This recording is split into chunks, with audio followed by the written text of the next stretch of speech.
Hello, hello, and welcome to Awaken Your Human Design. My name is Moni, and this is Danny. And today we have a fun show for you. We are going to be going through these 6 profile lines and splitting them up between personality and design. So the difference between like a 1-4 and a 5-1, they both have that first line, but it's going to show up differently whether it's on the personality or design side. People will find out tonight why profile is so important and how it goes so much deeper than the martyr heretic and the hermit opportunist and so forth. Yeah, exactly. I'm really excited to kind of like dig in and get like into the little bits and pieces and the nuances of it all. So it'll be a fun one. Let's do it. If you're interested in booking a human design reading with either Danny or myself, check out the QR code above, or I have the link down in the description box below. You can use code AWAKEN to save 10%. So if you want to hang out, learn about your chart, learn a whole bunch about yourself or your loved ones, check that out. We would love to read for you and get to know you.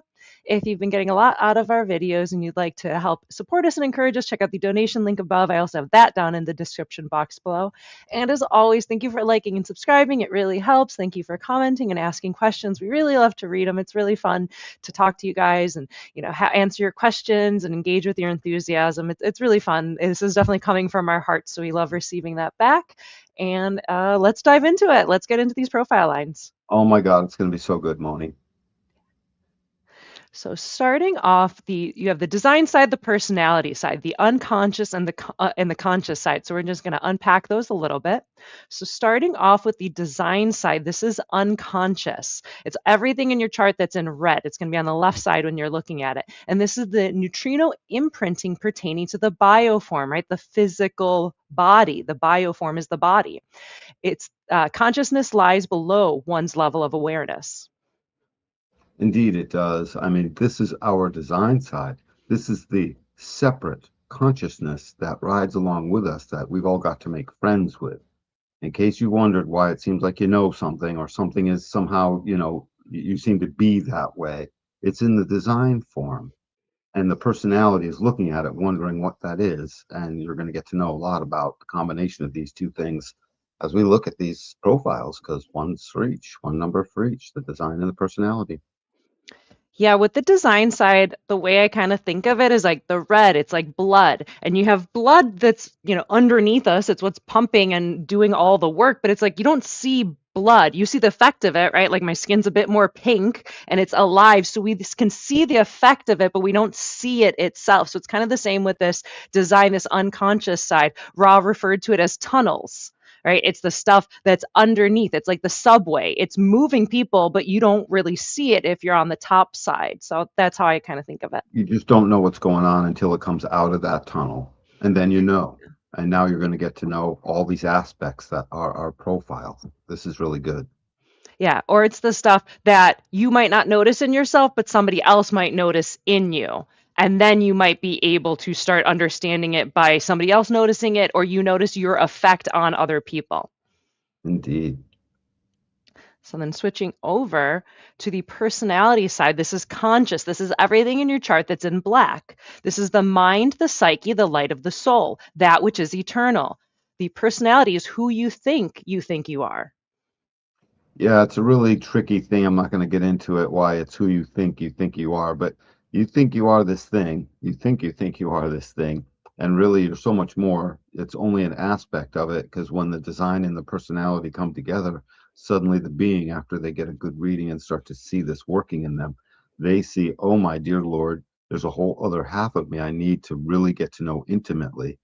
By the way, this is where I always say the true cosmic love affair is. Your twin flame is here in your design. And then sometimes there's someone outside world as well that feels really good. Yeah. Yeah, with the personality, it's the stuff you're aware of. It's the stuff that when someone points this out in your chart, you're like, "Oh yeah, totally. That's totally me. I totally do that." Whereas the unconscious is like, "Do I do that? I guess I do that." Oh, okay. And then like Danny's saying, it's understanding that there's these two parts of us that once we can kind of have them work cohesively, everything flows a lot smoother. By the way, that cohesiveness is just through the act of noticing it, seeing it, You see it and you're like, oh my God, that is me. And then suddenly you start to really be you, especially add in strategy and authority, and suddenly it gets easier. Your whole life gets easier when you come to know we're a binary consciousness. There's a duality inside of us. Think about that, Moni. We're not, I think I am this. We are binary consciousness. Wow. Hmm. Ready to dive in? Sure. I thought we were already. So to give a bit more context, we're going to talk about the profiling gates, and this is kind of going to be the foundation of how we're going to go through these 6 lines. The profiling gates are the way of consciousness, and so there's 8 of them, and we can split them up between these gates that go from the identity center up to the throat, and then we have on the bottom we have the tribal defense gates. And so these kind of lay the entire foundation of understanding the profile lines. Yes. And so the first thing to notice just by looking at this, the collective has nothing to do with our identity and how we can profile our behaviors, our actions, and our ways through this world. But the tribe does, and clearly the love of self does as well, because here they are in the G center, love in the home of our identity, our love put in a direction. So these are 8 aspects you will live out, period. And you're tightly bound to them. And you're tightly bound to them as it relates to your cross. And they will show up in your life. And when you fight them, you make the wrong choice. And when you allow them, you are yourself. And so it's not just, oh, the investigating martyr, a 1-3 profile. That's gets into a lot of stuff, and then we say a lot of things about it. These are those things we end up saying about it. And there's 8 of them, and we never get to them all when we're reading for somebody. Do you? I never do. I mean, No, of maybe course not. if That's someone why I makes wanted me to do go this through them episode. all. Yeah, someone probably once or twice someone made me go through them because they were so interested. Other than that, no one ever. I never get through these all. Yeah, it's more for like a deeper kind of self-study if somebody desires it. Like you kind of got to want it to go into it, which is why I made an episode out of it. You're gonna want to after this. That's me. That's me. That's you, all right. And like fleshing out these profile numbers. Because it's like, yeah, we have some really good keynotes, the investigator, the hermit, and that gives us a lot, but actually fleshing out into a lot more detail what that all means and putting together the pieces. I find when I do readings for people, it's not like I'm telling them things they don't know about themselves. It's always, pretty much always, things that they're like, oh my God, I totally do that. That's totally me. How did you know? It's a lot of those that they knew kind of disparately about themselves, and then through human design, we can provide a context of how these different aspects of themselves actually work together in a kind of cohesion, and how to vibe with that and how to flow better and more smoothly in your life. Mm, that's exactly right, Moni. That's exactly right. Now, I guess we're getting into the meat of things. Yeah. Good deal. So starting off with the first line, this is the investigator. And this, Moni, what's up? I hate to do this. Can you go back a slide? It'll I be thought worth it. I had a Yeah. feeling you had more to say. Oh my God, I don't know why I didn't. Please just notice these names, take a screenshot, pay close attention to them, your values, how you come up with you're going to be intimate with someone or not. I'm reading down at the bottom part, how you actually care, meaning also the ways in which you don't care. You're going to give yourself a break when this is all done. The fellowship, the listener, the self expression, my uniqueness. And the fellowship says all the stuff that people told me, my role that opens people up to me, and the other one, my role that opens me up into the world, the army, so that I can go out and be influential. How are you influential? How do you behave? All of this stuff is locked up in here. I feel much better now. Perfect. So, starting off with the first line, investigator. This is unconscious and conscious introspection. And we're going to start off by looking at gate 10, which is the behavior of self. So, this archetype of behavior with the first line is modesty. So, it's modesty whether it's on the design or the personality. But what's interesting is it's modesty by nature on the design, because the design is the body, it's the physicality. Whereas on the personality side, it's modesty as a behavioral identity. one you act out and you totally are aware of, the other one exudes itself out and you become aware of it. They essentially get the same thing done. And by the way, a little bookkeeping from, we probably need to mention this. We are going to go through 8 gates. These 8 gates are the profiles, period. There are genetic profiles that make up the total of our profile. And you don't need to have any of these gates in your body graph. You are living these out whether you have these gates or not. I mean, people need to know that. I don't have a gate 10. It doesn't matter. The profile is set in stone and you will live out these aspects of that gate 10. You just don't have a gate 10 in your body graph. So, you can't be that incarnation cross or whatever. I get it. But you have all the genetic material that causes these behavioral and natural ways that we are rolling in and working within us through these 8 gates, whether you have them or not. It's almost like a pre-established algorithm. Yep. Like it's just in our programming. So thank you for clarifying that. It's like, yeah, we're going to go through each of the 8 gates that we just showed on the profiling gates page, and we're going to go through each of those for each of the lines. So yeah, as Danny said, doesn't matter if you have these gates or not. It's still just like part of the algorithm. And ultimately, like you are going to experience all the gates within the 64 gates of the body graph. It's just a matter of it's consistent or not. But again, doesn't matter for what we're talking about. Right. Do you have any other thoughts on modesty for the first line behavioral expression? No, just this is what everyone recognizes as the investigator, the thing that blends in. Becomes the foundation of the whole hexagram and of the lower trigram. And this thing is looking inward. It's a behavior that is not pounding itself onto others. It's quietly investigating until it feels good. And it resonates with an awareness we call basically fear and concern about whether it's protected or not, whether it's okay or not. What's the word in the? We have uncertainty. We have security. It's interested in its own security. So Hmm. that's what this modesty is. It's the first line. It's the investigator, and they're just modest. That modesty is, hey, I'm blending in until I know. And then when we go through the rest of these roles, you'll be like, that blender inner, that guy that blended in, now that he knows, wait till you get to gate 7 and see what that is. You can see these things are distinct behaviors and distinct ways that we are from one another. So he could seem mostly modest and so forth until, next slide, please. I think you have, yeah, the So next up, authoritarian. yeah, so the gate 7 expression, which gate 7 is about the self in interaction. So for line 1, it's the authoritarian. On the design side, it's the type, again, the physicality and the physical expression. Compared to on the personality side, it's the projected attitude of the authoritarian. And all of this becomes projected, what we are right now, except for, yeah, no, even gate 10, it's all projected because as it works its way to the throat, these are all projected channels. Hmm. So you have to project this out. But when it's on the design side, oh no, he's just that type they want to step into leadership.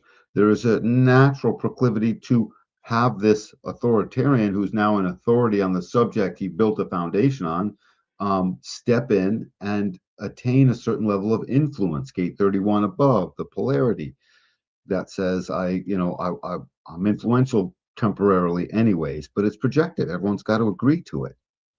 So you can see how this can go awry and you can see how it could go, perfectly well and shared. It's designed to share your projection of how this should go. And I don't want a second line sharing that. The second line might not know what the hell the foundation of the whole thing is. He might just come in and think, oh, everything's always this way. I'm just good at this. I'm just good at this. Watch, it works like this. No, no. Let's get the cat that will do the actual foundational analysis and investigate and give us something we can rely on more than possibly. Yeah, and that insecurity of the first line, like it's not a bad thing. Insecurity is the first step to developing that foundation and becoming secure in something before the next thing feels insecure. And then the first line investigates it to develop the foundation to become secure in it. Insecurity is not a problem, it's an awareness. I don't have a full foundation yet. So if somebody asks me to step in and teach this class, how about I be honest and say I'm not ready yet? The insecurity taught me that. I'm not secure in the information. It's not supposed to be, I'm insecure with my whole self and my whole, no, you're not. You're not, I promise you. It's just an awareness that this first line, it's got to study a little bit more. I Next mean, up. that's all. Yeah, imagine saving somebody's like way, just letting them know that one thing. Yeah. Anyway, next up. So next up, gate 13, which is the fellowship. It's the listener. And so that archetype of the listener with the first line is empathy. And on the design side, it shows up as the memory, whereas on the personality side, it shows up as the limited perspective, empathy. This gate 13 is very important, and we're starting at the first line of it all, which is wicked important. And this whole empathy business, it says gate 13 is our role in our openness to the other. This is our projected role in how in the invitation for the other to come in and speak. By the way, when someone speaks, they speak out their uniqueness. They attempt to, or they scuttlebutt around trying to find it, one or the other. Either way, you now know more of the collective history because whatever they're speaking their experience. And that's what 13 is here to do. It's in that experiential sensing side of the collective circuitry, and it is the end of the road for where the information finally gets stored. So this is the storage of all of it that through its collective memory says, this is a direction for us. And one, gate line one, because it wants to be an authoritarian, has extreme empathy. Empathy is just another word for extreme openness. You got something to say too? Oh. And you? Oh. And then the authoritarian finally gets there, they get to know the thing. And then next thing you know, the empathy is like, it's limited. It's a limited perspective and it limits what you see quickly. And it also is limiting. Sooner or later, I need not have all this empathy for that. Yet the first line still generally is empathetic. If you speak to a first line anything, the first thing they might very well do is stop and listen like a gate 22 will. Just to see if it's interesting, if there's anything, there to have hang on to. So empathy is extreme openness, but look at these two. I'm extremely open, but I'm an authoritarian. This is our blended way. You will live out both of those if you are a first line because this nature and this behavior is in you already through the profile. Next one. Mhm. Continuing on to the gate 1 archetype, it's self expression, and it shows up with the first line as creativity. On the design side, it's the direction. So it's the direction of creativity. Compared to the personality side, it's the aspired to role of creativity. This is the creative role model. And when it links up with gate 8, it is doing something that even the collective wishes it could do. It's making a sheer contribution. It's just sheer contribution, but it is projected. It's still waiting to be recognized or not. But when it can make its creative, contribution into the whole, it acts very much like a collective gate, but it is not. This is the person's uniqueness, and gate 1 is the source of creation beyond limitation. This starts the pulse. This and gate 10 basically make up half of why we are looking at profiles to show where our uniqueness is going to be. That's part of the whole reason to do this. And this person is now creative beyond limitation in a pulse when he surrenders to his modesty, waits on the authoritarian aspect. They don't jump out of the gate being an authoritarian. They got to get there. They got to get there, but as they get there, they are there, and that is a natural way for them. Just wait till you see how that works out in the mating strategy. It's, very interesting. So this creativity, which becomes my unique expression, is what I aspire to, and I know it on the personality side. Oh yeah, I got that. I think I'm that when it's good. But on the design side, it guarantees a certain direction towards that. So if you have a gate 1, let's say on the personality and design side, you got them both, and there's a driving direction towards it and an aspire to of the love of it. The aspire to is I love that. I love that. And this here, because it's first line investigative, it has no idea what's going to happen. Ergo, anything that comes through is sheer creativity, independent of will. I couldn't have made it happen. It showed up in the individual pulse. Continuing on to gate 59, which is sexuality and intimacy, for the first line expression, it's the pursuer or the pursued. And it shows up on the design side as the sexuality. So, again, the physical body expressing that sexuality. Compared to the personality side, it's the bonding strategy of being the pursuer or the pursued. The sexuality side is I couldn't really tell, but I pursue or be pursued. We call it the caveman line. You know, you go after it, now bonk it on the head and take it home or whatever. It's just that sort of matches up with the authoritarian a little bit, you know, but it seems like maybe it doesn't necessarily with empathy and the creativity, but yet this is you. If someone just knocks on a window, like for a second line, and tries to call it out and break through a shell, they're speaking the wrong language to the pursuer or the pursued. This is more cut to the chase because it's foundational. And our foundational way, this is about our genetic imperative to make more. So it's not an awareness. This is a generated response off the sacral to generate life. We wonder why we call it the generator. It generates the life literally through gate 59. Yeah, there's a bluntness about the 59 with line one. I would say, or not is the thing. If they're not living out their nature, that bluntness might be obfuscation. You just don't know. Continuing on. Mhm. Next up, we have gate 27, which is about caring. And with the first line, it's the self provider or the coveter. And on the design side, it shows up as the humanity. Whereas on the personality side, it shows up as the security strategy of self providing or coveting somebody to care for you. Think of how this goes right and goes wrong. So, on the personality side, to the being that's not aware that they're a binary consciousness and they're stuck in who I think I am, and they don't know it, it becomes a nervous security strategy. Remember, fear is still in here. And it says it right in the word security or insecurity. But it could be my insecurity strategy. I'm going to covet instead of self provide.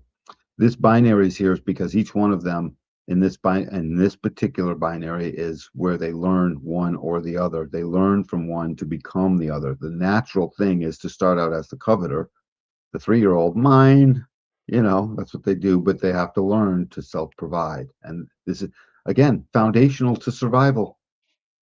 And this is how we're going to care. I will self-provide, and ultimately I will teach you to self-provide. And that teaching is going to take part of a lifetime, and you're going to get it from me because the sacral generated a response to go ahead and care. Just blunt, forced care. Where's that all coming from? Just it's my genetic nature. My humanity can't help but to care. My security strategy is like, I hope I'm a self provider, but I'll covet if I have to. It's all very nervous about all of that. We start getting nervous over here because now we're talking to the spleen, the fear center. On the emotional side, we're nervous but anticipatory. What's gate six going to say? Wait till we get to gate six. Gate six is the gatekeeper. Um, so, anyways, 59's 59's what? really like exciting because 59 is Yeah, like, ooh, possible intimacy. Hey, hey, hey. Whereas right. 27 is just like, oh, the responsibility that comes with that possible intimacy of gate 59. Oh my God. What is, just for ha-has, what is gate 50's natural fear? Do you remember? Gate 50's natural fear is like the responsibility, is like, I have Yes, to taking care on for too much, this. fear of too much responsibility. Yeah. Yep, it's a 'Cause natural fear and it's intelligent. So yeah, I self-provide or I have to covet before I can self-provide. Hopefully the nature and the security strategy get learned as I start here, but I end there. I start at coveter and I end at self-provide. fantastic. Moseying on to the next one. Hmm. Uh, so then with gate 6, which is about conflict and friction, so the first line expression is going to be weakness or strength when there's conflict or friction. If it's the first line on the design side, it's the wave resonance. Whereas on the personality side, it's the emotional resonance. Emotional because we're aware of our emotions when they finally come up to the surface. We all feel a certain kind of way. Hey, I think I'm going to feel a kind of way about that. Yeah, that's very unique to you. You do feel a kind of way about everything. And this becomes our emotional attunement to I like it, I don't like it. You're allowed in or you're not. Gate six, I picked three gates of the samurai once before. I might have to throw a fourth in, but they've always been gate 12, gate 51, and gate six.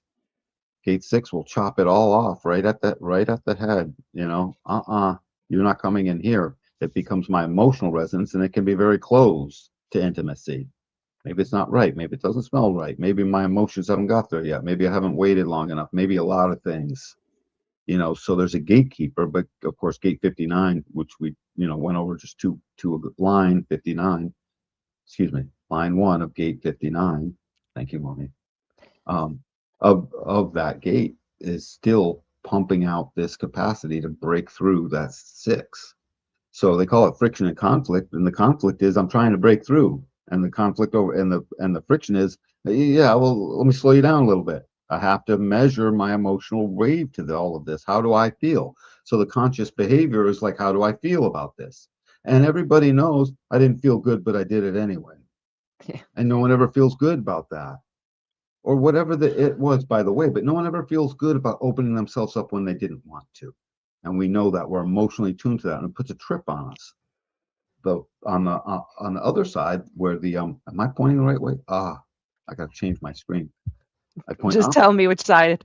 No, on this side over here. That's lame. I got to switch the mirroring. Um, the wave resonance of this is they're calling it wave resonance because it's in our body. It's just a wave that pours through where we have a resonance to what we will allow or won't allow, and it's either a weakness or a strength. That's the thing. We can get weak. Oh, I shouldn't have. Or we can be strong. Oh, I absolutely should or should not. And so we move between weakness and strength as part of the measurement of our emotional and this wave resonance to the allowance of the intimacy that will fulfill the rest of the genetic imperative. This is the source wave from 59 to 6 that fires up our capacity to be emotionally aware beings since 1781. So it's on fire with sacral juice. Gate 59 is dedicated to the process, and it is either on or not because it's a sacral response, and it's got a genetic imperative to make more. So it just wants to break through and make more. And gate six wants to say, well, hold on a second, maybe not, or maybe it doesn't want to do that. But either way, it's got a want, and we've got to pay attention to it. Fantastic. On to the next one. Well, please. So finally, we have gate 50. And so gate 50 is about the values, it's about tribal values. And again, it's weakness and strength. On the design side, it's the frequency resonance, whereas on the personality side, it's the awareness resonance. We give this the word awareness because it is our oldest awareness. The spleen is the center where we started. It is immediate survival, and goes into gate 50 into the spleen. This is about gate 27 reaching gate 50 in the spleen, creating the channel of preservation. And so when this channel's here, it becomes our genetic imperative to determine that we haven't bitten off more than we can chew, to determine that the right values are there. And the reason it's frequency resonance is because on the design side, we don't know what's happening. It's just a frequency pouring in, but we are resonant to it or not. And that's the gut instinct we often get about should have, shouldn't have, that whole thing where I knew it. Geez, I knew it. I shouldn't have taken that left turn at Albuquerque. You know what I mean? It's just, right? It's just I shouldn't have or I should have.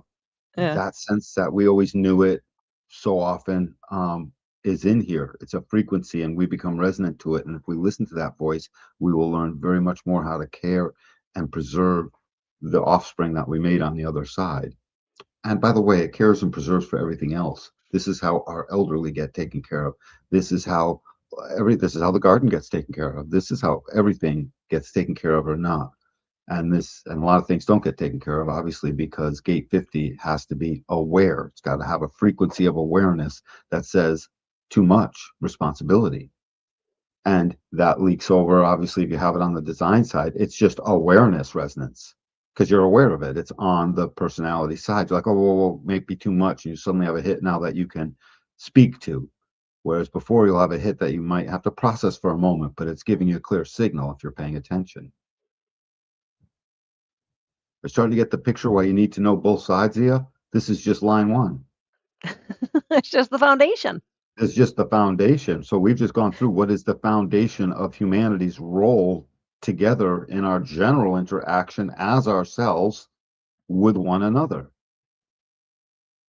right? Look at That's what we just did. We just foundationalized that for you guys. You know, wake up. Don't stop listening.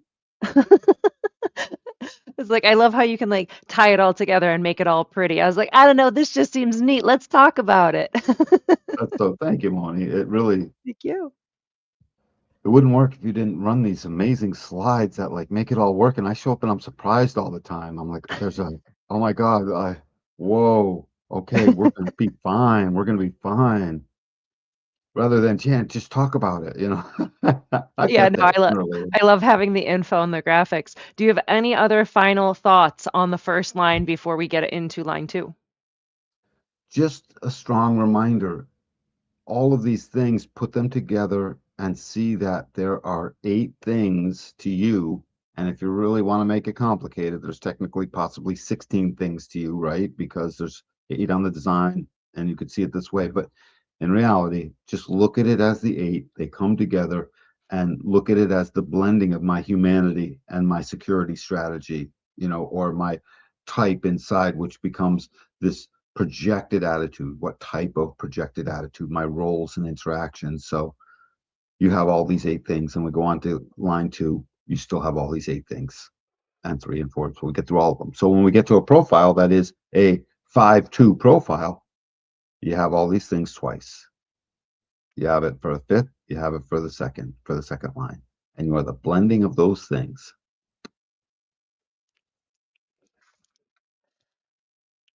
So continuing on to our second line, hermit, which shows up as unconscious and conscious projection. Starting off with the gate 10 archetype, this is the behavior of the self. So the behavior of the second line is as the hermit. On the design side, it's the nature, it's the physical nature. Whereas on the personality side, the behavioral identity shows up as the hermit. So again, out of the design side, it's just your nature. Oh, that's just how they are. So if you're a 6-2 profile where that second line is on the design side, I'll point it out to you in a reading and you'll be like, yeah, no, I get that. And you'll start to see it as a part of you. And you'll still question its nature because you haven't been looking at it. You last saw it when you were 4 years old, by the way, and 5 and 6 and 80 then, but you start to lose track of it a little bit. But on the design, on the personality side, you clearly see it. It becomes the hermit. You want to basically, as your role as it is, you will behave for yourself first. It's the successful sidestepping of everyone else's behavioral requirements through isolation. Where'd they go? They left. Apparently, they didn't want to hear it. And wait do you see what the hermit protects itself with as its limited perspective and how it chooses to get along with everyone else. It's hilarious.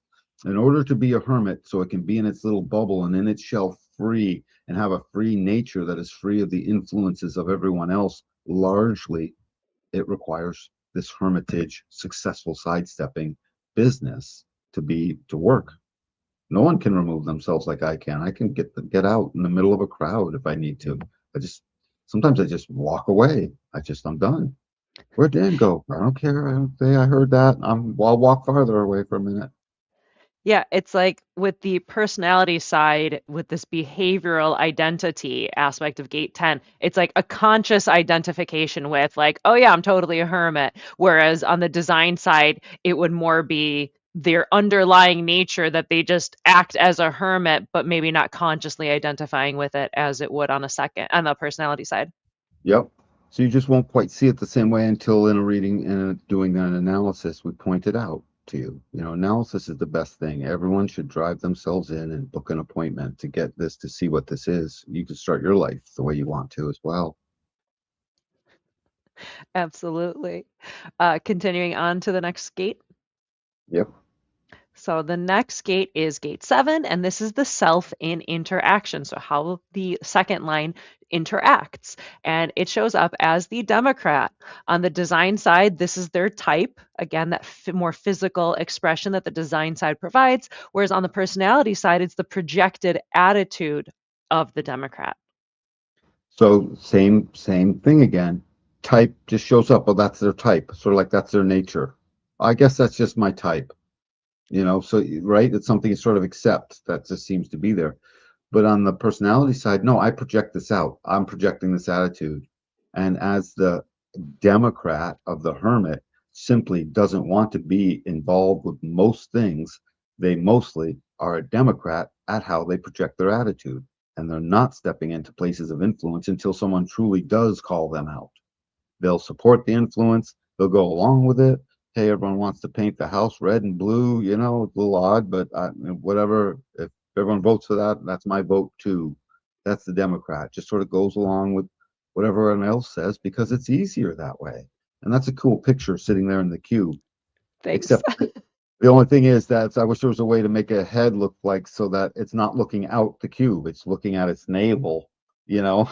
Yeah, just painting, doing their own thing, and there's Yeah, a crowd yeah, yeah, outside little looking easel in. in front of it, but so that Yeah, they can't see anything. It's like, oh, there might be life out there, but I'm painting just something right now. blinders to the world. Totally, the hermit crab is cute. Thanks. So the projecting outwards, I mean, we can see what that is, and then suddenly, when the Democratic vote is, no, Danny, you help us put this thing forward, then and only then, if the calling is right, then the Democrat comes out and says, I guess I was elected. And by the way, they love being influential. Everyone loves to be able to basically externalize their uniqueness sooner or later. We're all in the externalization business, even though that's a fourth line quality. Next up. Yep. Yep. So next up, we have gate 13, which is fellowship. This is the listener. And so this shows up as bigotry, which will be a fun word to unpack. And on the design side, the memory, right? So gate 13 is the story keeper, it's the secret keeper. So on the design side, it's the memory, whereas on the personality side, it's the limited perspective of bigotry. Help us unpack that word because it's got a bad rap. So maybe we could make it a little bit more understanding of that. Me help you unpack that? Whatever makes you think I can unpack I just that. got a feeling. I got a hunch. Yeah, no, I'm a second line profile and I know it all too well. In the memory side, again, the listener is listening for the experiences of all of humanity to create its Library of Alexandria, its Encyclopedia Britannica, and its unabridged dictionary and everything else you can think of as it relates to the storage of all of this, including it creates the scrapbooks that go in a certain order and all the memories and every last thing and the songs, right? And the stories we tell and the events as they happened or as best we experience them. This is the experienced teller of the whole thing, except in the second line, they don't want to be influenced. So I might listen to a few little bits of what you just said, but very soon there's this tapering process. Less interested, less interested, less interested. Okay, your allowed words, use of words at me at this time has concluded. Please step lively. Next, or I'm out of here. And it's not personal. I could love this person totally, and I just suddenly am like, oh, they're telling me something. I'm not listening. I'm not. This is the little child that puts their face. No, no, no. I'm not listening. I'm not. I This is can't that. hear you. Yep. That's so funny. It's like the blinders to the world that the hermit has just kind of come up on you. Yep. Yep. And very often the other side doesn't sense it because they're democratic. They don't whatever. They're sort of They're going so along. chill. You just sort of chill, but really we're just watch the second line's eyes so you can see when they're checking out. It's not their fault. It's on their face, by the way. All of this stuff is also the limited perspective and this projected attitude and all this projection of stuff. This is where projecting our face gives it away. This is our inside face, the face that we are when we are self-contemplative and discovering our openness to the other, which is personal, intimate, self-contemplative. Our attitude out into the world is outwardly not so contemplative, it's discussional. We're out in the world trying to externalize what is the thing. I got elected as a hermit. Yeah, I like this thing. I feel called. Okay, let's do it. Now suddenly I'm influential towards the thing until my election period is over. And that's a healthy way to look at this. But as it relates to listening to what you're going to say, I bigot you. You were saying something, but but but 10 sentences later, I can't take it anymore. It's not. It's interrupting my internal harmony, which is the next line. Okay, let me find my cursor. So then we have gate one, which is self-expression. So the self-expression of the second line is harmony, which on the design side shows up as the direction, the physical direction. And on the personality side, it's the aspired to role of harmony. I aspire to the role model, the creative role model that will take all of my uniqueness into the world through a direction of just allowing the common good of harmony to hopefully exist, just like the Democrat. And hopefully the bigot doesn't get too sharp and found its way out politely, which is what second lines do. They're the king of polite things and or segues to get out, as polite as possible, usually. And that's so the harmony can be maintained. This harmony is harmony within first, before also then harmony without. You can have one without the other. There can be harmony out there, it's working and something's going on in you. And there can be disharmony out there, but you maintain inner harmony. Mostly it's looking to put them together. They need to go together, is the thing. So harmony in general allows the creative direction to go. Being have to listen to something you don't want to hear for too long and then being forced to stay there interrupts that harmony like there's no tomorrow.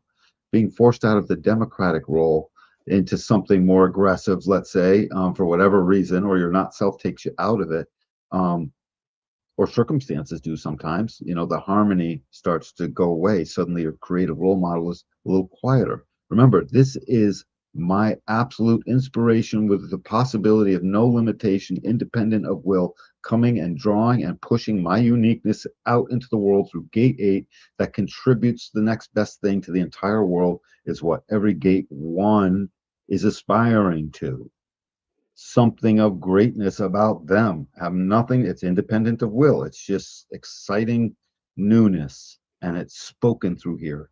And it requires harmony for this cat to get there. Can't have all that agitation. Just can't have it. That's why I have to stop them from talking. That's why I'm a Democrat. I don't even get to the bottom lines of why red and why black. Oh, because these two fought about it, and when they go back in time and they have a story, I don't get story schmory. I voted yes already. I gotta go. I gotta go. I'll be right back. I'll be back later. I'll hit you back later. Okay, gotta go. All right, bye. Hmm. They're just the king of okay. Hey, I got eggs. Yep. See you. Love you. Bye. And the thing is, they do love you. They just need to stop the information going in so they can maintain their harmony. Their harmony gets agitated by too much other stuff. So then after that, next up we have gate 59. So this is about sexuality and intimacy of the second line. So this shows up as shyness and boldness. On the design side, that's the sexuality, that's the physical side of it. Whereas on the personality side, it's the bonding strategy of shyness and boldness. So remember, these are your personality sun earths. And if you have this on the design side, let's say you're a 6-2 or 5-2, this is going to show up in something that you really should have listened to every time you were bold before you were shy. This is a unidirectional place that is not exclusively unidirectional. The response can be bold before it's shy. It rarely ever works that way. But I'm not the keeper of what is a response. You know what I'm saying? No one is. So I have to leave room for that. But we'll call it 99. You're moving from shy into bold. This is your way to see, do I want to be called out of the shell? Are they knocking on my window just right? Did I even notice they're knocking on my window? Is this the right? Do I want? Is this a thing? I better start talking. Let me see where my bigotry ends. It might not be there. I might be so interested in what this person is saying, my shyness will move to more boldness. Remember, at this point in time, this is a genetic imperative. So now all the other behaviors, the hermit that is coming out of it, the hermit or the hermit is not the hermit, right? Sometimes the hermit is exactly not the hermit, got called out. Now he's the opposite of a hermit. Hey, let me tell you about my thing. Hey, let me tell you about my thing. Hey, let me tell you about my thing, right? Because they're called out. So that's the boldness part. And here it's, hey, let me impregnate you now. Hey, let me impregnate you now. Well, I mean, ish, No, I know. Yeah. let's be intimate now. Let's maybe make more and more now. Now they're not thinking that in their who I think I am part of their world, because they're thinking, hey, let's play it safe, just take your time. We all know that. It's just that the genetic imperative doesn't, and it is driving you, and it will make you basically take that chance. Every time you do this thing, you're taking that chance. Don't tell me you're not, and so it's doing its part. It's forcing the possibility of baby making. And that's all it cares. It doesn't care about the life. This shyness to boldness is a strategy you recognize in your personality side, and you sometimes fight it. Like somehow you're supposed to be bold. Let's say you're a dude and you're supposed to, right? And all that conditioning about being a dude, da da da. You're still supposed to be shy first. You let it brew its way through your barrier. It's got to sneak through like a clever, healthy virus, essentially. A virus has to infect you before you're coming out of your shell as yourself. Healthy virus. There's lots of healthy viruses. We live in a sea of. Like the yogurt bacteria, it's the good kind. Yes, yeah, all day long, and a million other things. Have some sauerkraut, please. Um, and Kimchi. so, yep, kimchi all day long. So this is how this is working on your unconscious side. Why am I this way? But I am. On my identity side, where it's my personality, it's you recognize it and you may or may not fight against it because it slows things down. The pursuer or pursuit seems to get things going a little quicker, right? And we're in the world of, hey, let's go faster, not slower half the time. It's right, manifesting generator conditioned and manifestor conditioned all day long. So pay attention to this. If you're second line on your personality, you're shy first. And you remember back, and if, by the way, if you're a married couple and you're watching this, Greg and who and Leah? Greg and Leah, if you guys are watching this, riddle me this. Are either of you a second line on your personality? I think one of you is, I forget. And was that person shy and the other person bold first? That very often will be the case. It's just a thing. So I'm good. Continuing on to gate 27, which is about caring. And so the second line shows up as the nourisher or the depleter. And it's on the design side, it's the humanity. On the personality side, it's the security strategy of being the nourisher or the depleter. Every line has its security and humanity strategy. When we say strategy, it means this is how you're going to be. And you're going to, again, we always give you a binary self, not self as a binary, exaltations, first and second expressions, a binary. It's always a binary. And it's not bad to be the deplete. All of these are what were supposed to happen when it comes to this splenic side for gate 27 through the life from baby to 5, from 5 to 10, from 10 to 15, the depleter is supposed to turn more towards the nourisher sooner or later. They have to become a parent at some point, or should they become a parent at some point, they will need to be the nourisher because they'll have a little baby depleter. And that's how it's viewed, by the way. In its nourishment, I am called. In its depletion, I bigot thee, it's too much, I don't want, I didn't vote for this. My harmony is gone. You know what I mean? So when you start getting to that and it feels like the depletion, you got a problem going on. This is basically what you're not. You're not meant to feel and be the depleter the whole time. You're only meant to have moments of it. The older you get, the less you are of it, but not never, not never. I'm still to this day the depleter sometimes in order to become the nourisher again. Right? I need resources. Like I'm about to move. I don't know where I'm going to go. I'm about to deplete some of my second line, whatever that is, because sooner or later a friend's going to have to take me in. I'm going to have to ask my mom. That's the depletion part. I'm going to have to move in with someone for a little while I sell my house and get another place. That's depletion. But then I'll get back into something and the nourishment will happen again. This is the waffling process of the second line. The second line rings with uncertainty.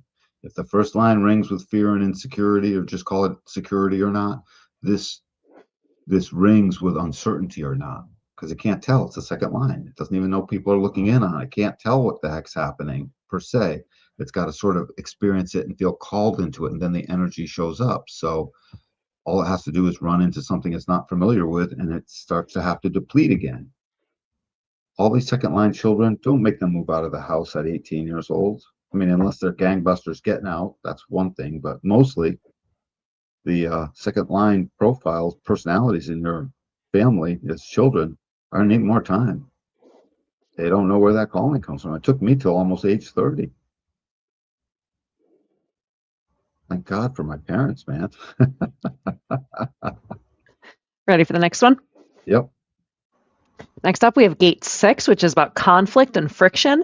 With the second line, this shows up as advance and withdrawal. On the design side, this is the wave resonance of advance and withdrawal, whereas on the personality side, it's the emotional resonance of advance and withdrawal. And this whole advance and withdrawal thing now, this is the emotional side. Advance into intimacy, withdrawal. That's going to be up to gate 6 on the other side. It actually is self-explanatory. All I really need to do is point out again, wave resonance speaks to this phenomena of it is in you, like Moni was saying, the blood in you. You don't know what your organs are doing. They're in you. They don't tell you. Let me get a printout of every keystroke, Mr. Kidney. Yeah, that's going to be fill up like 10,000 pages every day. You know, so all we can get is a sense of until it comes out of a tunnel. And that tunnel is then something we interact with. But on the emotional side, on the personality side, it is an emotion we can sense. And it doesn't matter if we have defined solar plex or not. We sense that. We have a sense of emotionally this feels good, emotionally it doesn't. And we also have plenty of not self sense of being confused because you went in too quick and you didn't listen to all of these other strategies that are behind you. The hermit that's out in the limelight too long when he wants to hermit is not going to make the right decision about whether to advance or withdraw. It's not going to happen naturally. This is a natural moving process here. Again, this is the genetic side of our behavioral. Up top in this G center are the behavioral role gates that are just straight up behavior. These are genetic role gates that also equal behavior, but they're required genetic tribal things that make and support the creation of life and everything around it. So I advance or I withdraw speaks just like shy and then bold, speaks just like deplete or nourish. And my whole personality that I'm really aware of is either a hermit or not, and it's sort of going along to get along or not, and it's listening more or less. Its role and openness to hear and be a listener is either more or less open, just like everything else. The gate 6, as we get here, it's less open, it withdraw, more open, advance. It doesn't go any one particular way here, by the way. And you can't put advance with shyness or withdraw with boldness. It's just this is a binary that goes back and forth. Shyness and boldness, that goes one way. Cool. Next one. Yep. So finally, we have gate 50, which is about values, tribal values. So this shows up as determination or not. On the design side, this is the frequency resonance, whereas on the personality side, it is the awareness resonance of determination or not.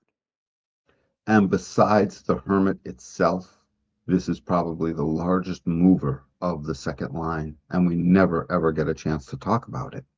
So the determination or not, there's two ways to look at the word determination. I am determined to get this thing done. Well, that's the second line when it gets called. And I need to make a determination as to what is this thing.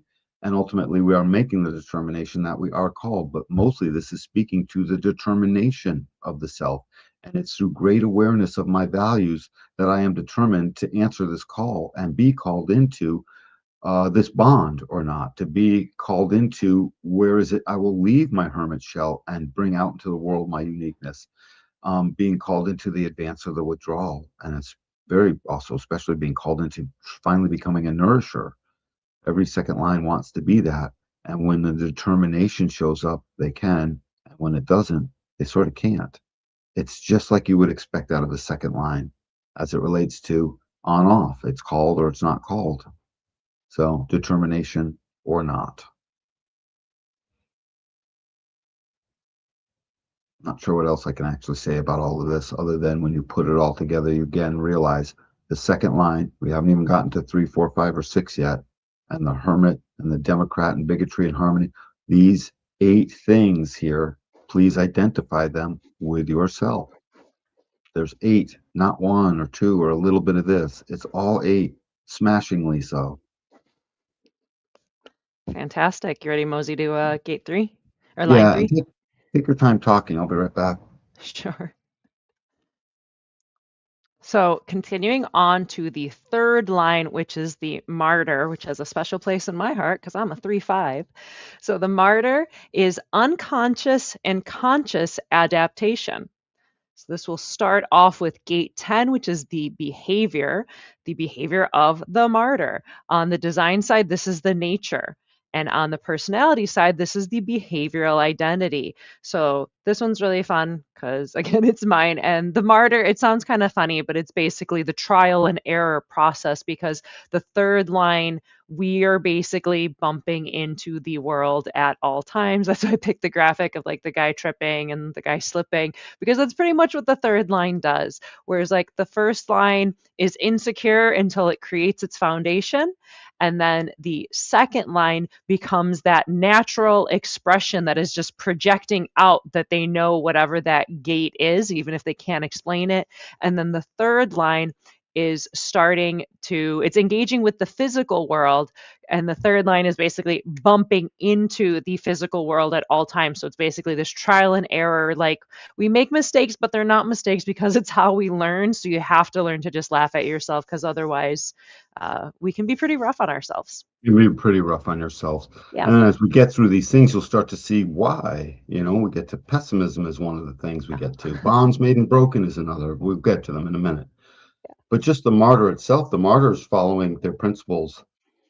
The martyr ultimately has gone through the stage of, the love of self. It's in the world. It's gone through the stage of being natural. Not that it's gone through it, but I'm saying evolutionarily, we've gone through it. And by the time the martyr hits the stage, evolutionarily speaking, and within us, this is a design to sustain at following basically the things that become your principles and become, in a way, your convictions, and become the thing that the martyr doesn't always have to tear something down, but when it does, is the thing. And that comes in their projected attitude, and ultimately in the bumping in process, the nature of the martyr is just they bumped into it and it's a surprise, and the behavioral identity is, oops, I did it again. Right. Did I do that? Yeah, right. And we got to get our third lines to see it's not that, it's really, oh, what did I discover? Because this martyr becomes the determined discoverer. They discover this and that. Ultimately, they're the arbiter of what does or doesn't work. And they're the top of the trigram. These profile lines are split very firmly in their trigrams. We will see as we get to the fourth, fifth, and sixth lines. Yeah, definitely. The third line is now I know not to do it that way. We are the universe's beta testers. Yep. Yep. All day long. Next up, we have gate 7, which is the self and interaction. So the third line is the anarchist, another heavy word that we will be unpacking. On the design side, this is the type, and on the personality side, it's the projected attitude of the anarchist that's bumping into things, seeing what doesn't work, and starts to like rip it apart because this doesn't And, work. So tear it apart. and it doesn't work. And in their type, that becomes self-evident in its type, because they don't know it comes out of a tunnel that this isn't working. And the tear it down takes so many different shapes and forms, obviously. But it becomes a nature of yours that you see as, oh, that's just my type. I guess I'm that way. But as a projected attitude, it comes out and says that it's gonna, because it's aware that that's me, and it comes out and lives out it's gonna, and it knows it's living that out. The anarchist is just a potential, because don't forget, this is leading to influence. And so if something does need to get teared down, who is going to be the most influential? The person who tore it down. So whatever's going to be followed or voted in or projected and then recognized, the anarchist isn't fully the anarchist if their projections fall on deaf ears, right? What is their anarchy to? Their anarchy just goes inward. So, be aware of that. Um, Oh gosh, just being self-destructive. Self-destructive, Woof. absolutely. And so let this anarchist out when it needs to come out, but you don't need to live it. And please don't identify with it. This is an aspect of your behavior we need. We just don't need you identified with it, where you think your whole life is anarchistic Yeah. because some people will. Yeah, and that kind of goes down a very destructive path. So, yeah, as Danny's saying, it's that ability to tear the things down that don't work when it's correct for us to turn them down, and we're kind of invited to tear them down. And they don't need to be invited. It is an anarchist, by the way. They can do it all self. Their self can sustain it doing it on their own as I just meant needed. because Gate 7 was part of like a projected channel. But, well, and it is, and that projection is where it is best. But I'm saying the anarchist can work cumulatively and collectively with the other, or they can just go it alone because of Yeah, the yeah, yeah. next their creative output. The creative output shows up as, oh, we won't see that next. We'll see that after. Yeah. That'll be after the next one. So you Yep. ready to continue to Gate 13? Yep. So gate 13, this is the listener. And for the third line, it shows up as pessimism. On the design side, it's the memory. Gate 13 is about collective memory. It's the secret keeper. So the design memory of pessimism compared to the personality side, which is the limited perspective of pessimism. Yeah, pessimism is this thing that is supposed to be basically all information coming in starts out to some degree with a certain amount of a skeptical eye. Because the third line is used to finding things that don't work. They can't be a second line that Why can't says, we oh my just have God. nice things? Well, no, the second line is like, I just saw this. I must be the first person on the planet, and it must be the greatest thing ever because I just saw this. And suddenly it can be fooled in that way. How many times have you been like, Danny, that's already in the world? And I was convinced somehow or other that I was like, oh my God, I just discovered the coolest thing because I thought it. Right? Talk about a 4-year-old. I just saw It's the cool, yeah. There's a naivete. I don't want to say gullibility, but there's a Well, naivete maybe to the second line in a way where the third line's like, no, that's bitten me before, and there's a pessimistic attitude because all we do is bump into things that don't work, and we're like, why can't it just work? It's like because we're supposed to be the ones who learn what works and what doesn't work. I was going to say gullibility is the name of one of the second lines, but no, gullibility is the name of gate 16, line 6. So, yeah. But it is So a certain gullibility a potentially. You, naivete. yeah, you've seen me fall gullible and naive to like your jokes. Sometimes you'll be saying something and you're totally joking. I'm like, what? That must be taken seriously. And it doesn't make any sense that I'm taking it seriously even until you point out, dude. I'm just messing with you. I'm busting with you. I was like, oh, it worked. Every time that's what I say. Oh, it worked. So that's a motto of the second line, but not the third. The third is no, no, no. It often doesn't work, period. I know that for a fact. Shut up, second line. You go back to your little hermit cave because you ain't helping me here unless you're going to do exactly what I say. And tear it down, they do because the pessimism told them to. It's not working. Or not engage in the first place because the pessimism said have a skeptical eye. Or works just fine because the pessimism, with its necessary skeptical eye, took a few precautions beforehand just because they know so well what doesn't work. They're the providers of what doesn't work. What's bad is when pessimism turns into something that, you know, you think you have to live with all the time. Yeah, I've been there. I totally have been there. Yeah. The third line has some intense words to it. Shall I Yeah, could it sure does. yeah. Continuing on to gate 1, which is about self-expression. So the self-expression of the third line is sustainment. On the design side, this is the direction. On the personality side, it's the aspired to role of sustainment.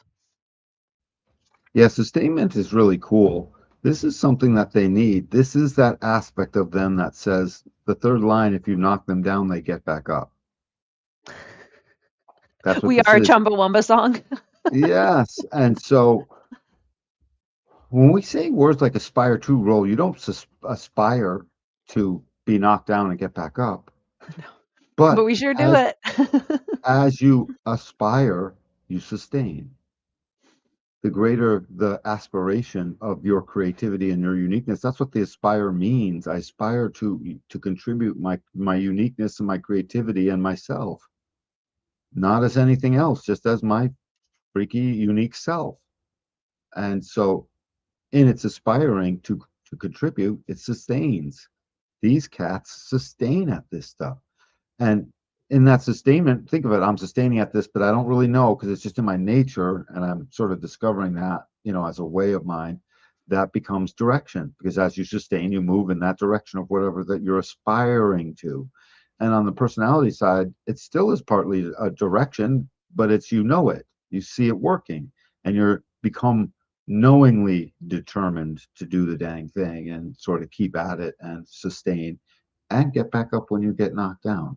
This is my creativity shall sustain until it is contributed or not.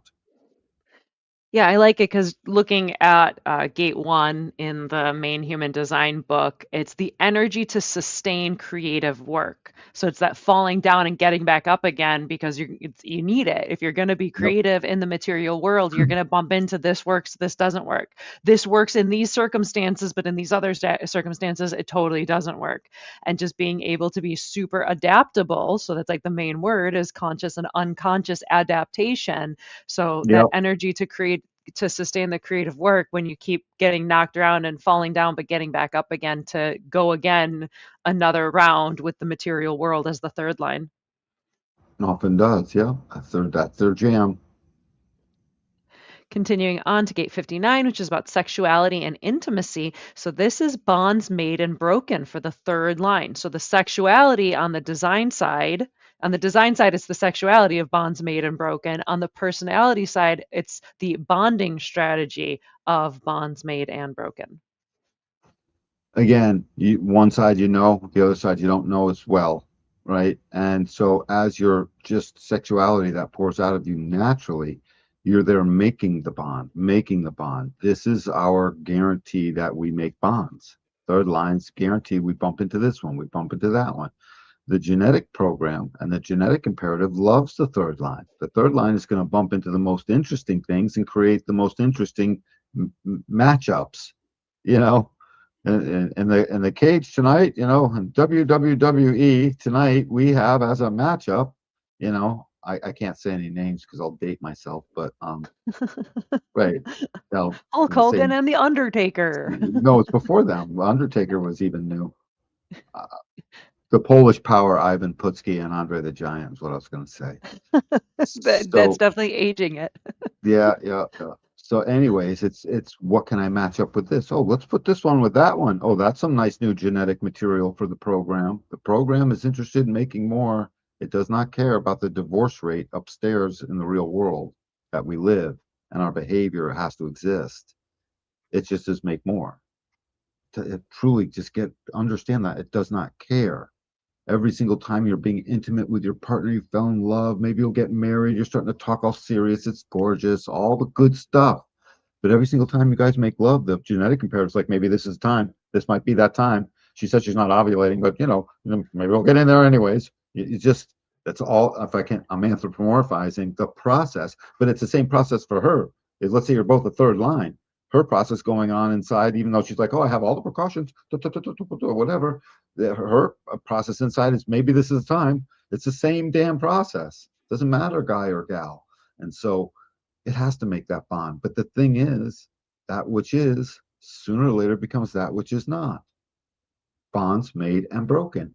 What this third line needs to realize is the bumping into things doesn't need to create a sustained creative way that demands the constant breaking of the bond or a fully broken bond. It can literally just survive with, like, oh, I'm breaking the bond because I went to the store. Or stepping out This of the room. stepping out of the room, or very often it's breaking up and taking a little bit of space. That will happen, but that's not what's supposed to be the norm. And the thing is, these third line people who aren't aware very often have deeply broken bonds and deeply made bonds that weren't necessarily right for them, Uh-huh. and they didn't need to deeply make, and they also didn't need to deeply break. They Whoops. could have, oops, yeah, well, this is oops, I did it again line. Yeah. And that's how it finds out. And that's how it makes the most interesting genetic material on the plane. It just does. En masse, you take all the third lines, you're going to have the most interesting genetic material. Um, it guarantees wide variety. Our genetic base is so wide. It's just so wide. It will never go the way of the cheetah the way it stands now, is the thing. Just understand make the bond, and as soon as the bond is your yes, your feels good, your recognition, it feels right for you, it's the right surprise, the right feeling, the right all the other stuff, don't break the bond for good. You don't have to. Sometimes the feeling is there. That is a learned memory in a learned, conditioned way that isn't you. You're a sophisticated being. You can break the bond like 1/100th and just go to the store, or go to work Or just instead of step away from the rooms, like, it's like right, the littlest, like, it's bonds made and broken and made again and broken again. It's the hanging out, separate, hang out, separate, hang out, separate. It just because we need to right. bump into something new, and if we sit there too long, there's a stagnation, and it almost like it builds until there's gonna be a Really. bigger breaking of the bond if you don't do a natural, smaller breaking of the bond. That's a really nice cat you have on your head. Yeah, he's up on the top of my chair. We can see. Balancing is Yeah. not right, Willie. Thank you, honey. Anyway, so the only other thing I can think of to say about bonds is it is a deep thing that has to be done. So keep making your bonds. Don't let pessimism get in the way. Chill that pessimism. If you're a third line, chill the pessimism into an awareness, not a way. Isn't that right, Willie? And then continuing on, we have gate 27, which is about caring. And this is again bonds made and broken. So this is a twice showing up theme. On the design side, this is the humanity expression. And on the personality side, it's the security strategy of bonds made and broken. And think about this word humanity. This is our love to preserve and make things go great as possible. Not just preserve, but preserve it with style and preserve it well. This very much is our humanity.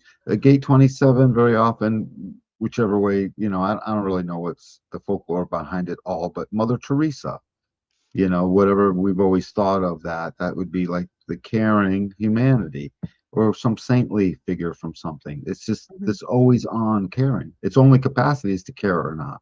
It's a whole sacred gate that, you know, dependent on opportunities to care or not. So to have to respond to, um, we don't want that humanity responding to a needle or to bad ideas that like literally turn conditioning into a nightmare because it can totally go awry. But mostly with these bonds made and broken, it's about how much I do care. I cared for my baby. I can take a rest for a minute. Oh, I can go back and sustain at that again. I can take a rest for a minute. Bonds made and broken with your own baby is perfect. It also guarantees the capacity for something new because each time we make the bond, it's now new. Something might happen a little different this time. Something might happen a little different this time. And with the third line, it's not like that's out of the question. So, how do I care? And little like bits and bobbles and increments on and off. Well, yeah, mostly on, but there has to be moments of off. There has to be a separation, yeah, to then bump into the next thing to care about. Now, the third line is not even okay if it's not bumping into things. It can't not bump into things. Basically, this bond's made and then broken. The broken is so it can make it again. Hmm. Yep. Yeah, it's So we, bonds made and broken and made and broken and made and broken. It's just that continual process. yep. Continuing on to gate 6, which is about conflict and friction. So the third line shows up as allegiance and rejection. On the design side, this is the wave resonance, and on the personality side, it's the emotional resonance of allegiance and rejection. Yeah. Wave and emotional resonance. So again, inside pouring out of you as sort of you just again, you can look at that like your nature, just like at the very beginning of the list. And then emotional resonance, we definitely know this is gate 6 business. It is completing the 59-6 channel of mating, channel of intimacy. And it's not aware until it gets to gate 6. Gate 6 becomes an emotional sensitivity. It's the pH of our body. It's either opened or closed to the intimacy, and it will sour or sweeten that pH depending as needed to allow in or not, or create too much friction for the entry of gate 59. Gate 59 is looking to penetrate, period. And it's designed to break through barriers, to penetrate barriers even in order to achieve union. In fact, that's its signature. the ability to break down barriers and to achieve union. That's 59. Um, so as it does that, it either, as the martyr, it must have an allegiance. The allegiance shows a certain depth. There's a certain depth that these people had to have in order to be the martyr and stand by their convictions in the first place. This allegiance becomes just like the leader and the follower. They become the capacity, and it becomes a desire in a sense to either reject or allege with one another. It's bumping into what's worth doing either one to. It's the king of finding what I do reject, so it can be the king or the queen of finding that where I have allegiance. Allegiance is life to the third line. Loyalty and care is life to a second line, and even partly a first line. But allegiance truly is life to a third line. Yes, Willie. And Live then before them. continuing on to gate 50, which is values. So the values with third line, this is shows up as partnership and dependency. On the Mm. design side, it's the frequency resonance. On the personality side, it's the awareness resonance of partnership and dependency. Partnership allows the bonds to make and break. Dependency is can't break it. When you fall into dependency, it's when you're a child, and that's where it's supposed to be. Most third lines live a wretched life if after their teenage years, the bonds they make become dependent, where they can't break it. One has an open spleen and the other doesn't. Can't break the bond. Don't know how. Hang on to that thing, and it's not good for me. This is when deep, deep problems will come in. That dependency is only there, just like mine and my second one, where I was nourishing or depleting. I got to recognize, oh, I'm in the process of depleting now, temporarily, right? I have to do this or do that. This is, oh, I'm in the process of dependency. I don't have my autonomy. I'm going to run out of things to bump into. I won't bump into what's right for me. I can't be the anarchist, and I know I need to. Pessimism now through the roof. It's just awful when it goes there.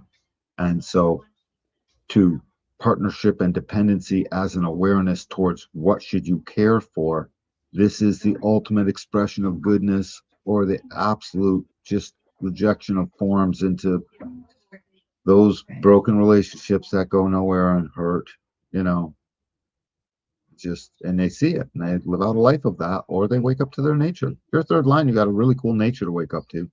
So, book an appointment. Let's wake it up. Here, I'll post our little link. Oh, If you want to see, book a link. reading with Danny or myself, check it out. The QR code is also down in the description box below.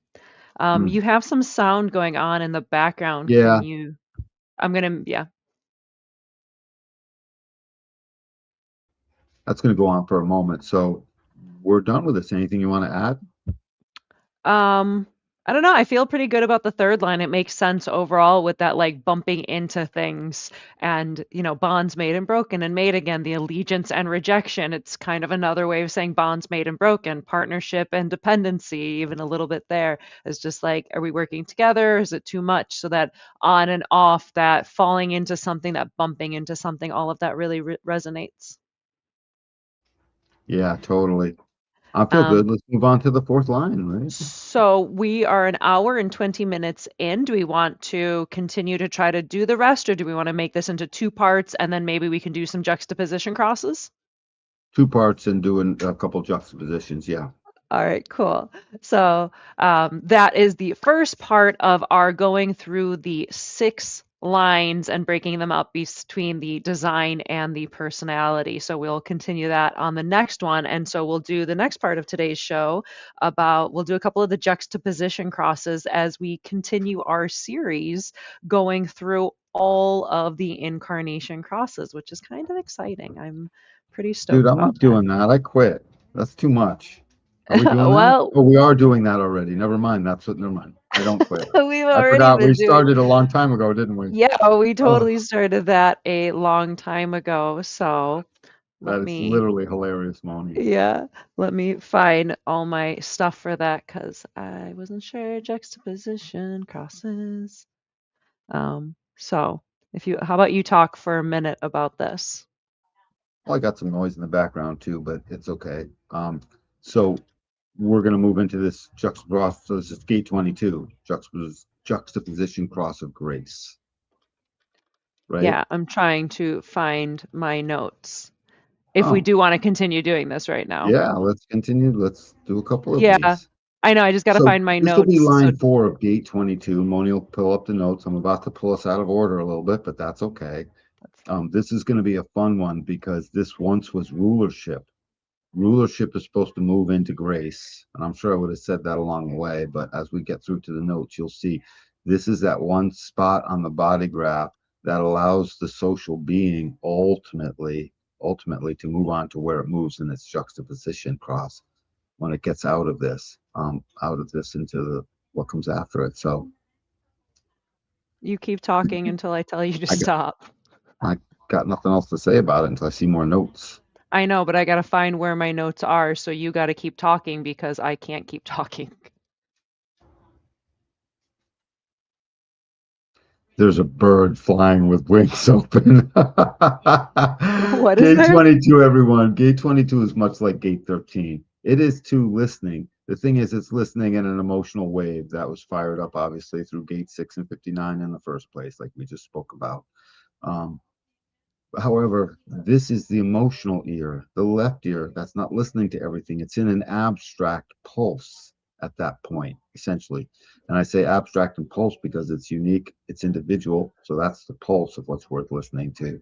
And abstract because it's basically talking through gate 11's teaching capacity, because gate 12 and 11 lean this whole process towards something a little more abstract. When you get to your left ear, that's the abstract hemisphere listening, anyways, as opposed to the logical one. So this process is I like a little of this. I'm not sure if I like a little of that. This feels like it's worth listening to. This is giving me melancholy because there's nothing worth hearing. I can't hear anything in the world. And this is the grace to choose to listen through all of that, which in the end empowers the other to say something. It's different than gate 13 and the listener. The listener isn't there empowering someone to say something at the moment. They're just open to it.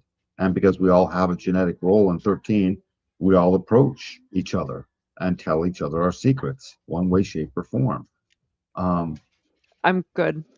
yeah, and gate 22 is a different, more nuanced, empowering version of that as it relates to unique expression in the world through gate 12. Yeah, so we're going to have a lot of fun talking about the juxtaposition cross of grace. And if you are interested in booking a reading with either Danny or myself, check out the QR code above, or I have the link down in the description box below. You can use code AWAKEN if you want to save 10% on your reading. You can learn a whole lot about yourself. You can have a whole lot of fun. And let's get into it. Mm. So the juxtaposition cross of grace, this involves the solar plexus, the ajna, and the throat. It's part of the quarter one, quarter of initiation. This is about mental inspiration, and it involves gates 22, 47, 11, and 12. And this shows up around March 10th, give or take, depending on the year. People with great social attentiveness, fixed on in potent, taking it all in, potent mutative agents who enjoy the art and pleasure of listening. Ra continues on with this operating through the personality sun in gate 22. The previous cross, it had the 26 and the 45. That disappears and it's replaced by the 11 and the 12. The rulership business is gone. Usurpation was in the left angle cross beforehand. Rulership was the right angle. So the 45 has disappeared and we have a very different configuration. The cross of grace is a cross of deep, deep attentiveness. But more than this, it is a cross of falling in love. These people are stuck on falling in love. It doesn't have to be a partner. They can fall in love with anything just to be able to listen to it. You love Pavarotti, so you listen to Pavarotti 12 hours a day. You just take it in, take it in, take it in, and it doesn't matter.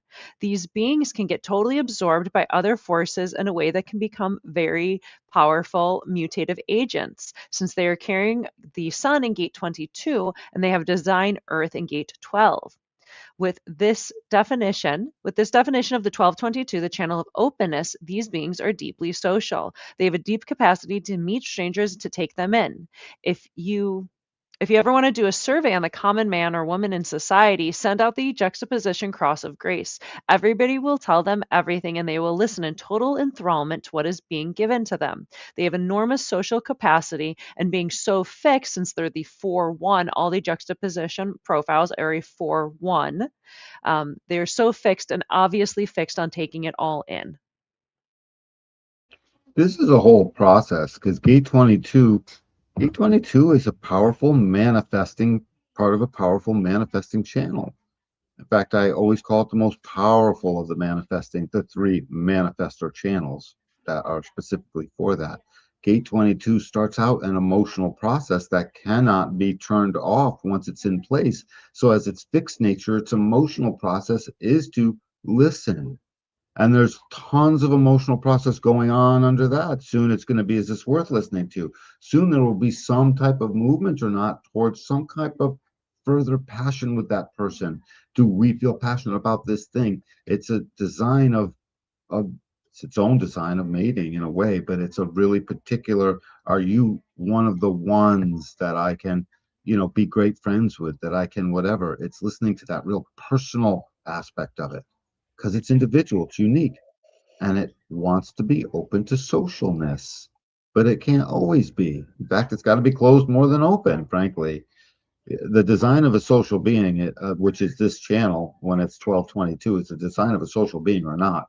And Moni, I forget the name of the cross when we get into the left angle. What is the name of this cross as a left angle? I just totally spaced out. Yeah, give me 1 second because I have my spreadsheet of all the crosses.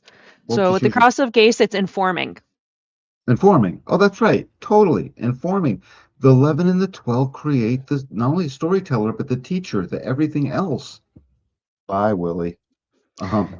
He had to go. His claws are on me and everything. I'm over this. Yeah, yeah, that's right. The 11 and the 12 are the teaching. These are the lines of the prophet when 11 and 12 are in line 4. Granted, it's 22 and stuff, but this is where we learn to teach. This is where we learn to articulate. This is where the idea finally made it into the story. That's why gate 13 at the end of the whole line turns into the listener. But again, in this cross, it guarantees a definition of 1222. And the thing is, we just came off of a definition that was 47 and 64, because 64 and 47 go together in the wheel. And so through the confusion, we ended up with the ideas we're speaking about. It's a mental process, pouring all kinds of mental stuff into the world, articulating it, and then becoming the grace to listen and work through the confusion on that. This is the grace to work through, like you said, a census taker, someone out in the field gathering information, talking to people. Yeah, get a small cadre of these folks, 5 or 10 of them to go into any old place and they will get the full story. Please tell me your story. We could send them into like a difficult place and they probably wouldn't even get beat up that much because the empathy that is there from that first line would just cut through the day. Um, that's this juxtaposition cross. It's a thoughtful place, by the way. Hmm. Yeah. Cool. So when I read the next page, can you put in your earbuds because I hear the background noise?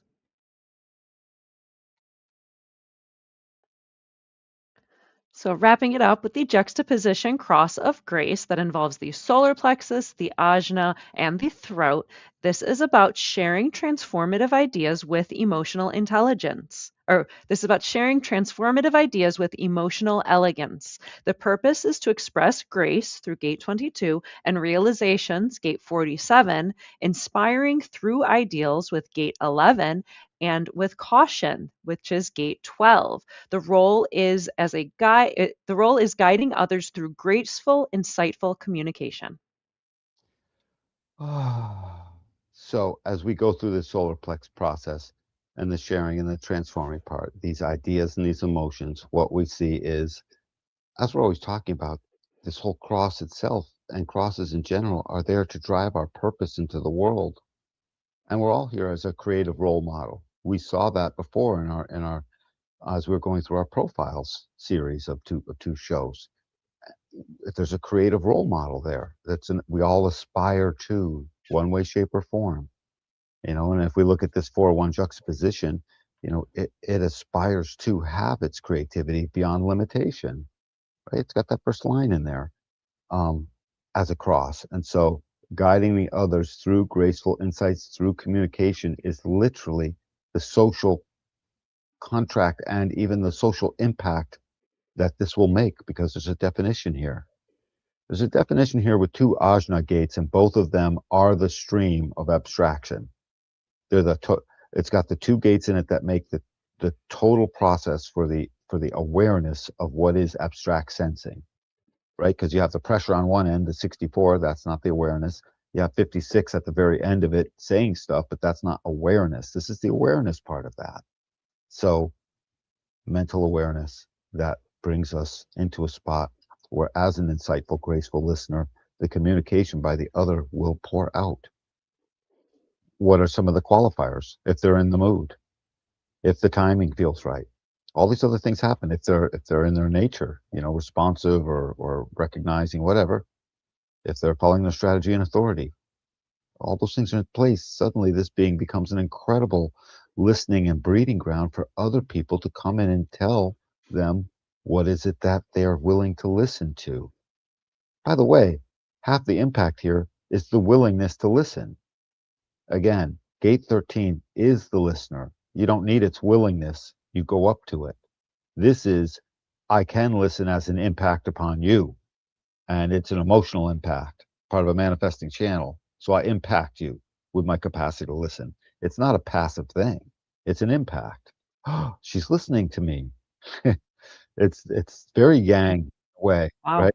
Yeah. Impactful listening. What a juxtaposition. I mean, they go together here. What a great thing to have in the world, impactful listeners. I think we've just found a new business we got to get into. Find all the Move it juxtaposition out there. crosses of We grace. we got people who listen to you. We're impactful listeners, It's an right? important role. Like that's a really important role when you kind of frame it like that. Well, we'll do it cheap, 199 a minute. That's it. Fantastic. Any final thoughts on the juxtaposition cross of grace? No. So we'll do one more. So now we will talk about the juxtaposition cross of crisis. It gets a little crazier here. Mm. I don't want to be in the crisis part. We're still in it. These gates are supposed to end. This is going to be all too interesting. And basically, we still have 11 and 12 in the world. Oh, no, we just got rid of 11 and 12 of this, I believe. Now it will move into the next thing. We'll move into the 10 and the 20, 15. 10 and the On it. 15. Yeah. Yeah. Okay, cool. If you'd like to book a human design reading with either Danny or myself, check out the QR code above, or I have the link down in the description box below. You can use code AWAKEN to save 10%. So check that out if you want to hang out with us, learn a whole bunch about your chart or about the charts of your loved ones or relationship, family members. We love helping out. We love hanging out with you. So check that all out. And let's dive into the juxtaposition cross of grace. So the This is going to be a juxtaposition, cross we need, Moni. I can just tell, by the way. By the time we're reading through this, we're going to come to the conclusion that we need this to move things along. So I'm just making yeah, that prediction now. so the juxtaposition cross of crisis involves the solar plexus and identity centers. It shows up in quarter one, which is the quarter of initiation. This is about mental inspiration, and it involves gates 36, 6, 10, and 15. And they show up around March 16th, more or less, depending on the year. These are people with a love for themselves and humanity who are best at studying the crisis behaviors of others, thus elevating experience, sexuality, to a higher plane. Ra continues, by entering in by entering into the world and becoming so involved with the sexual level of life, the fixed aspect becomes the juxtaposition cross of crisis. The 11 and 12, the ideas and the ability to articulate have disappeared. In their place are the 10 and the 15, coupled with the personality sun earth of the 36 6. So there's a crisis over behavior. This is a problem for those people as they come in on a cross that is highly dualistic. The moment that they come in, there is a personality aspect that is deeply, deeply absorbed in its need for the fulfillment through sexuality, in the need to find the right sexual role. But it doesn't have the 59 that it's looking for. They are also trying to find the experience that is finally going to be satisfying by looking for the 35. The background theme underneath with the 10 and the 15 are the love and humanity and the potential love of oneself. But the most important thing of all is behavior. The 10th gate looks at the obsession of the 36 and says, "Oh, is that me?" This creates a basic conflict. This is the crisis. The crisis is a result of the behavior. With the fixedness of the 4-1, all juxtaposition have the 4-1 profile, what you can find on this cross are people who study sex. They're great at studying sex and everybody else's crisis, and raw sites like Masters and Johnson. But the moment they go for it, boy, do they have a problem. Right. It is a big problem unless they're entering in as themselves. This is a cross where strategy and authority could be called about as important as you could ever call it on a cross like this. I mean, frankly, we can say that about life generally speaking, but clearly it's appropriate here, right?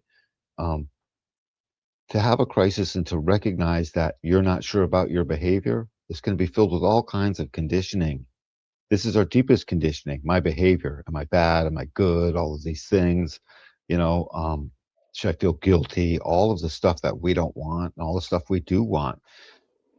The whole tempering, though, the crisis of behavior is one thing, but it can't help but to notice its love of humanity and all of her extremes. I mean, this is not just modesty, but the love of extremes. I mean, gate 15 has the same name as line 1 of gate 10, modesty. Um, but it's not really all that modest half the time when it has to incorporate the extremes of humanity. The modesty is an end game. It's not a position it's always sitting in because humanity is so unique and extreme. There is everything in humanity. And in that extreme nature, 36 and 6 are technically right at home. And gate 10 is literally doing the work of, is that really me? So why do we need this in the world so much? We need that question answered. 35 will ultimately come along. So won't gate 59. So won't all of them, right? 10 and 15 or 34 will come along and gate 5. All of the connectors of this will come along. This will get put into a rhythm. The power will empower the centering circuit to have and follow its own convictions. The actual quest will slow down its conquest nature and just turn into its more understanding nature that wants to know. It does want the experience. It just doesn't want to risk its life doing it. And it is very much in the intimacy with the other. It's got gate 6. So these things have to align. The crisis is with gate 10. The crisis is also with, I feel closed, but I'm doing it anyway. 36 rushing headlong, gate 6 saying, hey, hey, hey, I don't know. I am aware. And there's an emotional wave here, you know. And so, no truth now. And gate 36 saying, too late, too late. I just want to rush through and do what a manifesting channel does. Again, it's funny, we move from one manifesting channel out to the other. This is a spot in the wheel where we're supposed to mix things around before we move fully into the vessel of love, which, by the way, is protected. As soon as we get through all of this experience in this left angle, which only lasts a few days worth of babies, we turn into a nice long stretch of the vessel of love, starting with universal love, the way a baby comes in through innocence. So the whole thing is expunged just like you would expect in a nice biblical story. They came in and the innocence washed away, and the wafer was placed on the tongue and absolution was given, essentially, right? This is a whole process that could go through ultimately that says gate 36 and gate 6 even themselves can be at odds with each other as well as the behavior, but all of it is getting taunted by the extremes. So we're absolutely, I mean, the extremes are there. Hey, it's not so bad. That's just some behavior like these behaviors. What's the problem? Gate 15 can be taunting. It wants to get new things into the rhythm. It doesn't just accept new things and make them modest. Sometimes it goes looking for it a little bit, like, oh, look at that. So it's because it's collective, it's sharing. It wants, oh, look at that. Oh, I'll share that. Oh, let me share that. And that's the extremes of humanity. So gate 15 is really taunting 36 and 6 to go ahead and be whatever it's going to be. Gate 10 is the thing that makes the most sense of it over time and is able to spit back out through the splenic awareness what it all means. Gate 15 has no access to splenic awareness. Gate 36 is a supposed awareness, but you can't tell in this cross that it's aware because it's more like a guided missile in a way. And it's gate 10 that is the governor of this, that would have the conflict with it. Maybe this behavior is too much. We need this cross because this cross universalizes what is the right amount. We are experiential beings, but what is right? Ultimately, that gets universalized through here and then thrown into the vessel. Perfect.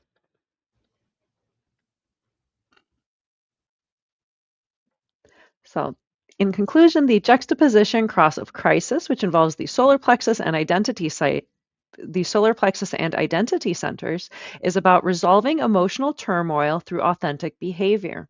The purpose is to navigate crisis, gate 36, and conflicts, gate 6, embodying authenticity, gate 10, and flow, gate 15. The role is as a stabilizer who helps others through turbulent moments. Oh my God, this is so good because ultimately, no one's going to have quite the ear that this cross will have in the moment of its need to be that. This is the counselor who can help stabilize the really hard situation. This is the friend with the right ear that helps stabilize the drastic thing that was about to happen with her best friend, and that they help stabilize this. There's a deep understanding in this juxtaposition of just about every emotionally turbulent possible set of crisisy emotional crap the not self could ever have. Never mind the true self. The true self is prone to all of this too, but just as itself. But in a not self world, this is every last thing, and very much surrounding the relationship game and who is it we're intimate with in the first place. This is intimacy after all. Navigate the conflicts of entering into intimacy or not. Navigate the conflicts of being inexperienced and then suddenly being experienced or not. Navigating all of this stuff and navigating my authenticity as myself. There are some times when myself will say no. And that's when gate 36 finally gets its wisdom as part of the jack of all trades that says, yeah, I guess I don't always need to. Sort of like gate 35. I feel like a change, but sometimes not. I'll stay. It doesn't always have to feel like a change. And this doesn't always have to be the extreme. Right now, this lives itself out wicked extreme. Date one of these people, you know, you'll have some fun for a little while, and then suddenly, who knows what. Think about that. The gate of sexuality, that is 36 is very much that. Just experience. Well, So sexuality is trying to live out a fourth line existence that must be friends first. How's that work? because 36 has that aspect of desire, sexuality, and then gate 6 has the connection with gate 59 aspect of sexuality. Absolutely. And all fourth lines as a behavioral identity and a role, a genetic role in life will be, we just left bonds made and broken, which we had to stop at. But when we get into line 4, I won't give away too much, but it is friends first. It's just friends first. It's confidant or not. That's his bonding strategy. Hey, can I make you a confidant? Are you my friend? Can I trust you? Trust shows up here, all that stuff. You trust and confidant, that's not built in the moment one unless you're 4, you know, and you meet someone and they're your new best friend. But, when you're, by the time you're this age, you got to talk to them. There's no kamikaze hit. There is, I got to talk to them. I got to know they got to be friendly. So that's an odd combination. This has a sophisticated set of levels it's got to navigate. This is super duper Mario where no one ever wins and you don't get to level 1000 or wherever it is they get to. So I would love to meet some of these people. What would be your first question? What kind of crisis have you experienced and helped others process, maybe? Oh How have God, they helped stabilize that? I don't know. it's such a good question, Moni. It's so much more sophisticated than mine. It is. My first question is, dude, you okay? Dude, you okay? Let's talk about it.